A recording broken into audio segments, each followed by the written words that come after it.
All right, let us talk about Zoom for a moment as well. Zoom is reversing the pandemic boom stock blues, perhaps.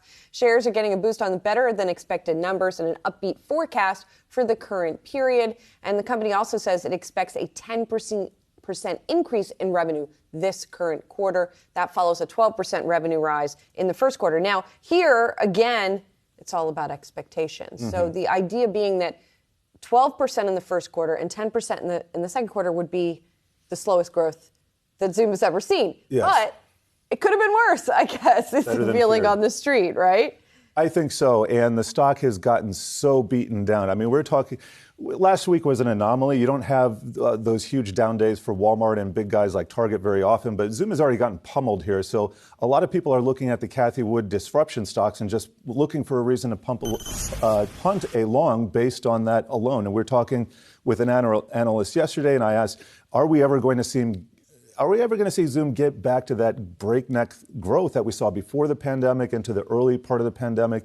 And the answer is most likely not. They have to retool, as do a lot of other companies. And here's that bulging bicep chart that we have from Brian Sizer. We're going to talk with Ines Ferre. She's talking about a lot of these stocks that have completely round-tripped their gains so far since the pandemic. Yeah, and that analyst also talked about the free cash flow is really going to be an important metric for the likes of Zoom. Free cash flow expanded to $501 million in the quarter. $454 million was the year earlier quarter. And the company is also really emphasizing that it is migrated from individual retail customers, who are still make up a good amount of their business, to enterprise customers. So enterprise customers up 24% to nearly 200,000 last quarter. I don't know if they count the individuals at those enterprises. I imagine would have to be, because it's not 200,000 companies. And the company is also talking about the number of customers that contribute over $100,000 over the prior 12 months, that was up 46%. And that seems to be something that analysts were also keying in on.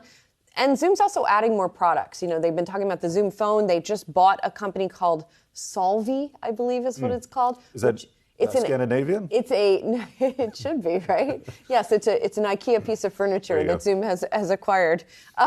No, it's conversational AI for their call center business. They've really been pushing their call center product also. Those products have been disappointing and frustrating so far. But if anybody, Zoom has put the best product on the market, arguably, and we'll see what they can do with that. They've been a leader in the space. So I think going forward, they're not going to be a high multiple company like they were in the past, or as high, but they're going to be a little bit more boring and stable, and that's probably a good thing. And we're going to talk to the CFO, Kelly Steckelberg, a little bit later in the show about all of this.